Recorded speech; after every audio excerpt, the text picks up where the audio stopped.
Hello, Book Stew viewers and listeners. Once again, things look different because I'm broadcasting from the podcast studio today, and I'm very excited to introduce you to my guest who has written a remarkable book that I'm showing you, Say I'm Dead, which is kind of I would say an odd title, but there's a very valid explanation behind it.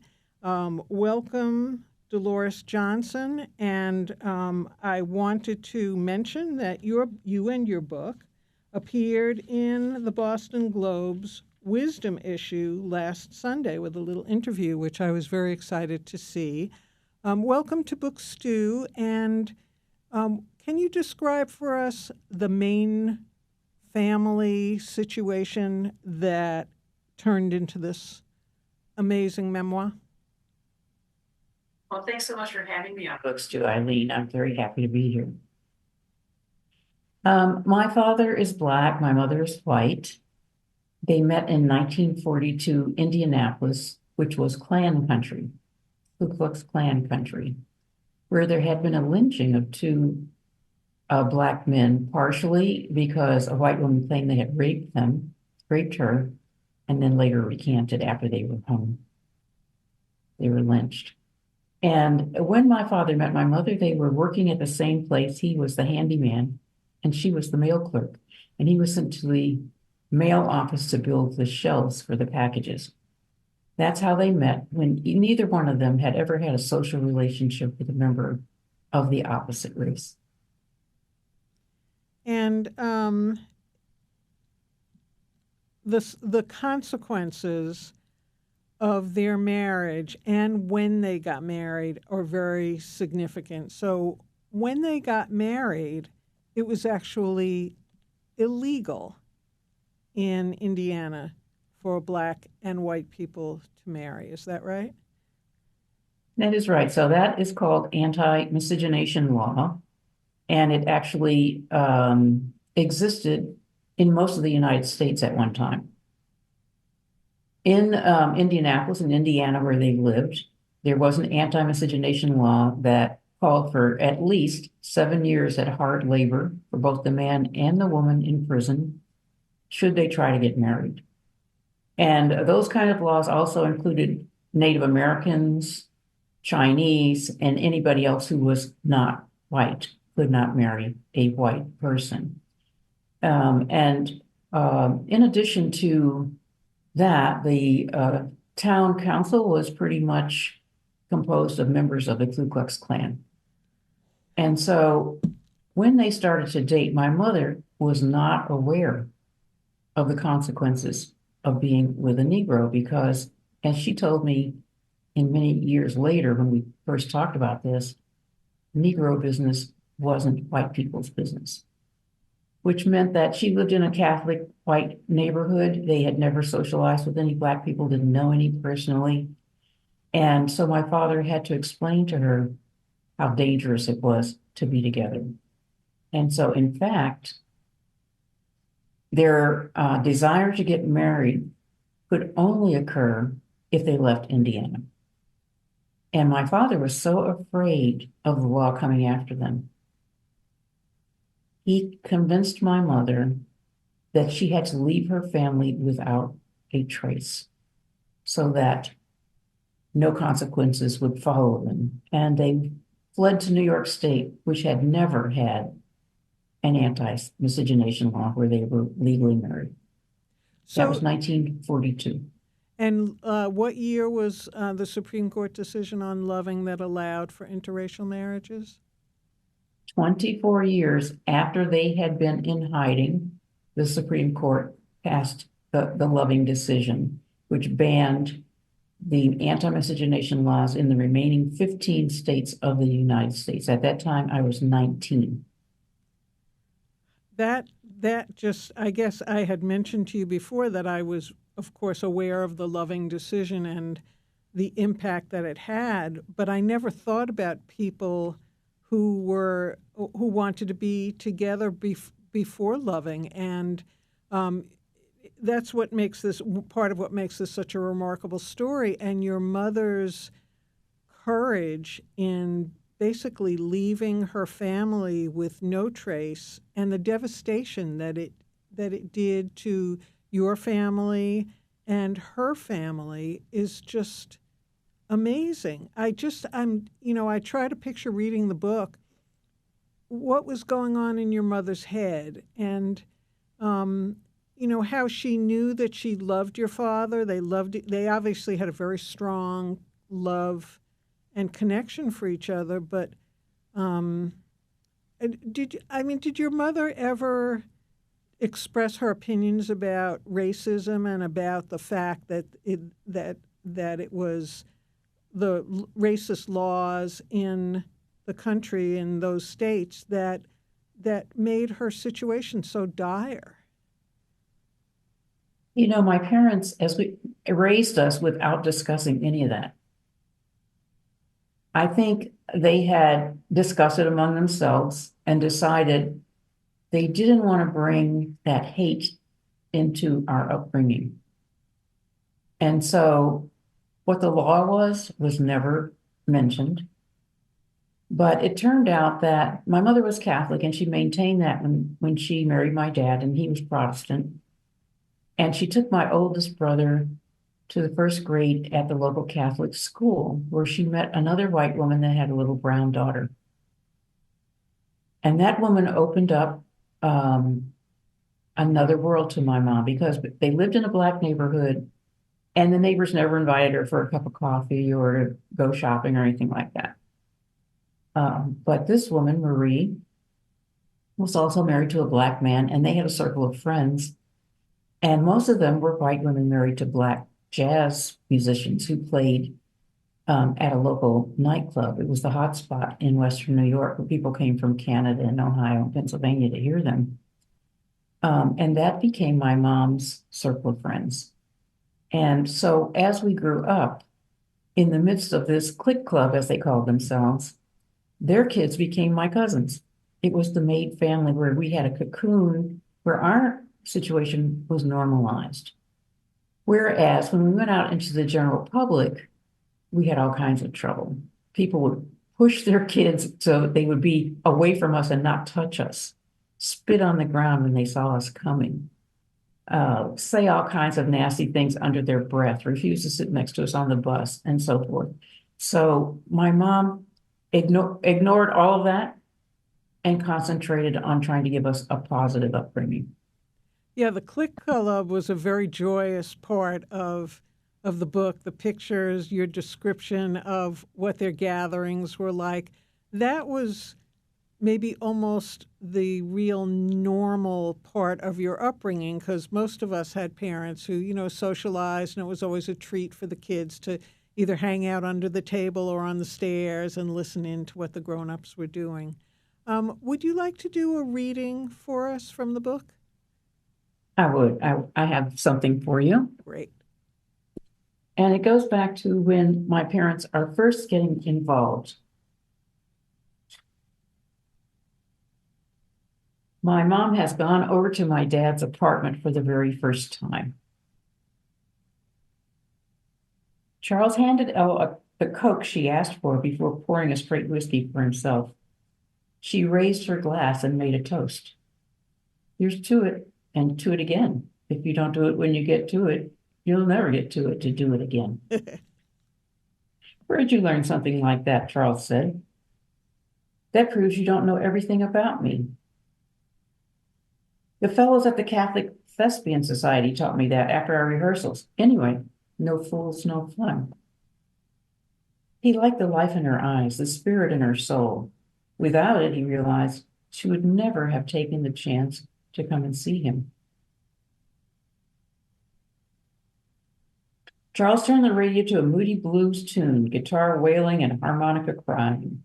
He patted his foot, digging the gravelly voice just before the colored announcer came on the air. Hey, all you cats out there. It's Saturday night. Time to get your best girl and cut a rug. Keep the dial right here, where the party keeps it going all night long. Ella asked, what channel is that? I haven't heard a radio show like this before. I bet not, Charles said. We Negroes have our own lingo, jive talk. No, I guess I didn't know. He pulled her up to dance to the radio, though she protested that she wasn't much of a dancer. Ella Fitzgerald's A Tisket a Tasket was on, and much as they tried, neither could follow what the other was doing. Ella knew the foxtrot with its set patterns, and Charles knew the country mule. They laughed through the false turns and stepping on each other's feet, but when a slow tune came on, they did better. He folded Ella into his chest, and she followed his simple steps. In no time, Charles and Ella were cooking dinner together at his place every Saturday night. After a few weeks, they added one more night a week, sometimes two. As they grew into love, Charles began to worry. He wasn't sure if she understood the trouble she could get in for being with him. Did a white girl know that somebody could attack her in the street if she was with him? Did she have any idea what she could face for breaking Jim Crow race laws and customs? A number of Indianapolis and Marion County elected officials were open members of the Klan. They posed as the good guys, keeping the whites rightfully in power, and even did public service like giving away free food to needy whites. But did Ella understand that the Grand Wizard, a man named Stevenson, used to run the nationwide hate-mongering organization from Indianapolis? Did she know the Klan hated Negroes so much they terrorized and killed them? She didn't. Two Negro men named Shipp and Smith got lynched there in Marion County a few years before Charles and Ella took up. After a robbery and a murder, a white woman named Mary Ball claimed rape. The suspected men were locked up briefly until a white mob broke into the jail with sledgehammers and strung them up. Charles knew all about it because he'd seen a picture postcard of the lynching. It was taped up next to the price list at the black barber shop to warn the customers. On it, a big crowd of whites, including women and children, milled around the brown bodies hanging from their trees, their faces calm and satisfied. The victims' heads were bent over their nooses where their necks must have broken, and their limp legs swung free. They were left on display for the furious and the curious to take in, as whites congratulated each other on delivering vigilante justice. It was proof, a man in the next barber's chair had told Charles, of how the Klan was the law in Indianapolis. Don't take no chances in these parts, the man said. The whites think the Klan is law-abiding. A studio photographer named Lawrence Beetler took the picture. As was the practice throughout the South, he sold thousands of copies, like circus souvenirs, to white people. Charles also knew, the aggrieved Mary Ball later testified that she had not been raped, and the charge was dropped against the one surviving defendant who had managed to escape the lynching somehow. But the other two men were already dead, and nobody was ever charged with their murder. Charles told Ella somebody could get the law on him for being with her, trump up charges and throw him in jail, beat him half to death or string him up like those boys, and nobody would do anything about it, any more than they did for those who were lynched. He was getting pretty damn scared, and she should be too. She had to understand that at the very least, Holcomb's, that's where they both worked, would surely fire him if it ever found out they'd been together, probably let her go as well. And if she thought her divorce had wrecked her name, being with him would be worse. Not just the Catholics would turn their backs on her. All white people would. This scene is being discussed with my family for the first time in my 30s, so my brothers were present too. Mama, you really didn't know any of that? David asked. How in the world didn't you know? My white corner of the world was completely sheltered from that kind of thing. Negro business wasn't my business, or anyone's I knew. My family didn't follow politics or race, and even if they had, a lynching wasn't anything to talk to a young lady about. When your father explained all this to me, I had only the slightest idea, she said. Charles wanted Elle to think those risks through before they saw each other again. She needed to decide if the risk of being together was worth it to her. She had to be sure she could live with never taking him home to her family for Christmas. Could she?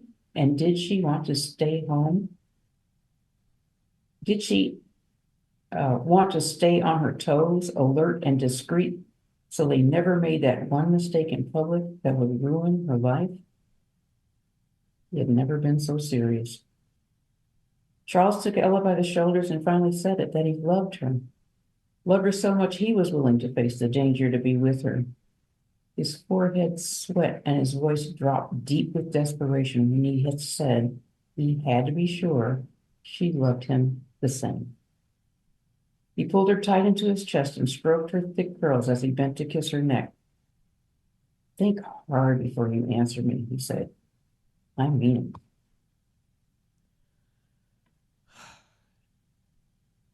it. I mean, I almost think like I need a moment to just to sit back and recover from that. Your mother did not. I'm sad to say that your father had passed away, and your mother was kind of set in the fact that she would never see her family again. She had left them by using as an excuse that she and a girlfriend were going on a little trip to New York City, and she sent them a postcard, and they never heard from her again. But at some point, you became, after working on genealogy and some on the black side of your family, which I always thought would be the much harder of the genealogical attempts, because of nobody's quite sure of African origins. In general, I guess if you take 23andMe, you find out information about tribes, but that history is kind of shrouded. But you decided it was critical for you to know both halves of your family, and you had to talk your mother into being willing to reconnect with her family. And that was an arduous and scary task, because for both of you, how would you have any idea how your mother's family would react when she had been gone for so long? You must have given each other courage to do it, even though I know your mother was very reluctant. Well, let me back up and say that when I did the genealogy, I still didn't know anything about my mother's family. And it was only by going through the history with my Black relatives, which were the only relatives I ever knew,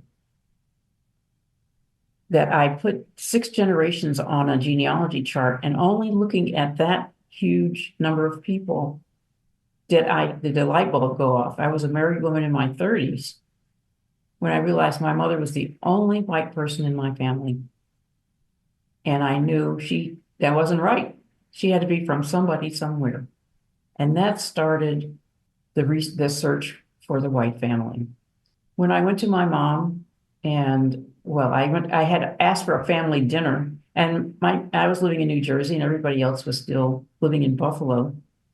And they thought I was just visiting. But at the dinner, I said, this genealogy chart, which they had all seen, makes me realize that half of our family is missing. And my mom sort of like jerked up in her chair and made this little sound that she was horrified, because it had been 36 years since she had disappeared without a word to her family and without a word to us. It was very arduous, as you say, to crack that nut, because I said that I wanted to go and find my white family, that I needed to know who I was, because now I'm very off kilter. I've been a Black person all my life. As an aside, I have a white mother, but that was never the mainstream definition of who I was. But now I realize that there's a lot to being half white, when I've lived my whole life with no permission to be half white in America. There's no such thing. So my mom and I finally came to an agreement after a lot of crying and gnashing of teeth. And she told me, if you want to go and find these people, leave me out of it. I can't face them after 36 years. You know what I did? I put them through hell. They're not even going to want to know me. So the deal was I could go and look for them for my own purposes. But if I ever found them, I agreed with her request to say she was dead. And that's where the childhood book comes from, because my mom says, if you find them, say I'm dead. Was that This is itself hard for you to agree to, or did you understand that was the only way you were going to get her approval to go forward? Oh, we cried and talked and went back and forth for quite a bit of time. It was the only way. It was the only way. Because I felt like she had cracked open her heart where she'd been hiding. And later I found out longing for her husband, her family for 36 years without a word. I That was so traumatic to my mother. And she was my best friend. There was no way I could hurt my mother. If she couldn't take it, I would honor her wish, absolutely. And so this is back before the internet, before computers. I went to Indianapolis I took a week's vacation, and I went to the vital records office trying to find my grandparents. And of course, her sister, I found out that her parents had died. My mom told me when I got ready to go out there, when you see dad, look him over really careful and come back and tell me everything about how he is. oh, He had been dead 30 years when I got there. So I started searching for the sister, and um, she wasn't in the phone book. I went to the neighborhood. The house was no longer there. Went to the church. The church was locked. Nobody could tell me anything. And I called her name was Dorothy Lewis. I called every D. Lewis and Dorothy Lewis in the county. And none of them were her.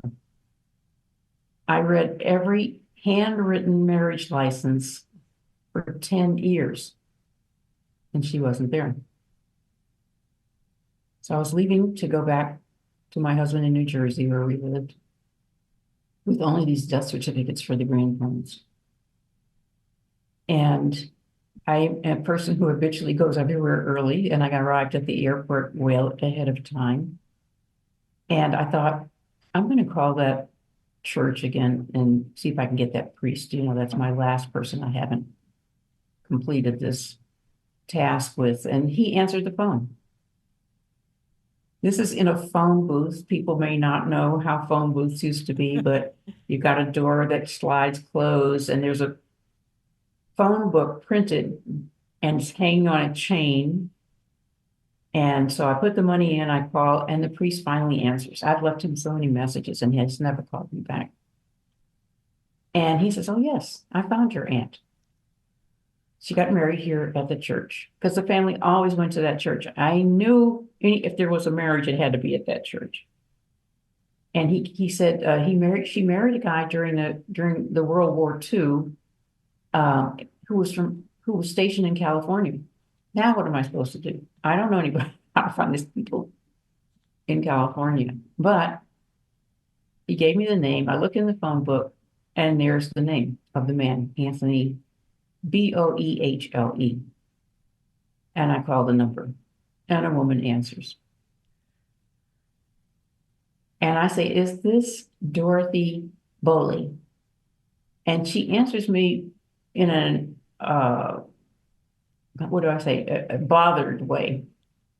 She told me later they pronounce her name Bailey, and whenever people call and mispronounce it, she figures they're selling something.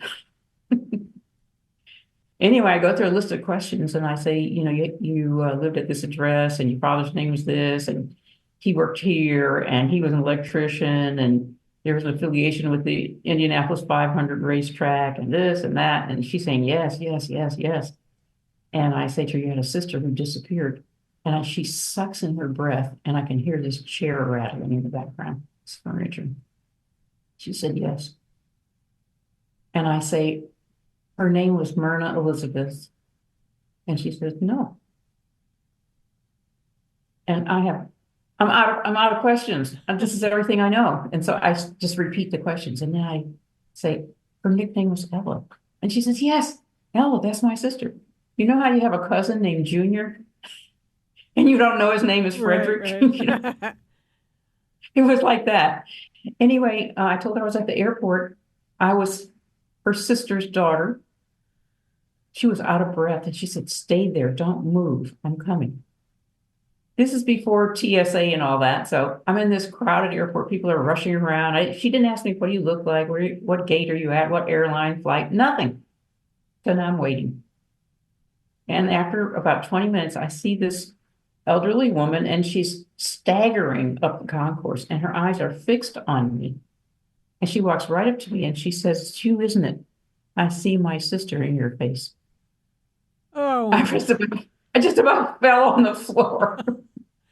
that meeting, and then the subsequent way that your mother decides to participate in the reunion is fantastic. But I'm going to leave that for hopefully Book Stew readers who will grab your book. And I'm going to, since we're running low on time, I'm going to ask you a little bit about your feelings about what in the book is called race mixing and what we call mixed marriages, and whether you feel there has been progress made overall in acceptance of people of different races who decide to get married. Yeah, there has been progress. And I just want to go over some statistics because I did a lot of research around this particular point. I want to say that in 1942, when my parents got married, 29 states in America had anti-race mixing laws. And of course, we didn't even have 50 states in 1942. I think there were something like 42 states or something like that. And so there has been progress that goes like this. In 1958, when I was 10 years old, Pew Research did a study that showed that 4% of Americans approved and 96% of Americans disapproved of race mixing. And it was illegal in the majority of America. About 10 years later, in 1967, the Supreme Court overturned all of those laws in the remaining 15 states at that time, where 20% of Americans approved and 75% disapproved. In the early 80s, it turns out that 1 in 10 marriages in America were mixed. So that could mean a Japanese American marries a Mexican American, or any mixture that you can think of. And at that time, 50% of America still disapproved. In 2015, 1 in 5 marriages were mixed. And it's the first time that race mixing is normalized on TV and movies. And people may know that in 2013, Cheerios ran a commercial with a white mother and a black father and a mixed race child. And the uproar in America was astronomical. People wrote in and demanded that be taken off the air. They didn't ever want to see such a thing and so on. But by 2015, we start seeing mixed race couples in the soap operas, in the movies. And of course, now we see it fairly often in media. But people didn't even want to know about it. And in 2019, Gen X, so our younger people say 45% of them say race mixing is good for America. So we can only look at the census data, which tells us that in the future, by mid-century 2000, so 2050 or so, we will have about a 25% mixed race society in this country. So obviously that's all to say that the trend is accelerating and will continue to accelerate, such that I think there's a light at the end of the tunnel. I don't quite see it, but I'm hoping. Well, I don't know if either one of us will ever see it, but at least it's encouraging. And I want to encourage, again, all viewers and listeners to read Say I'm Dead, because we were only able to scratch the surface of the consequences of your mother and father's decision and the impact on you and on your family and on your mother's family. And it's such a gratifying read in that there's a happy ending, but the happy ending does not compensate for what went on before that happy ending. So it's really, the book is really a personal history that would be included, I think, if you were studying the history of the United States, that I think your book would be one of the texts that I would happily recommend and choose, and I do. And I want to thank you for joining me on Book Stew, and to our mutual friend Marcia Brown, who suggested that I invite you on the show. And thank you for coming on and telling us only a part of your story that's really magnified within this excellent book. Thank you so much. Thank you for having me. Okay, Book Stew viewers and listeners, good night from the podcast studio, and we'll see you next time.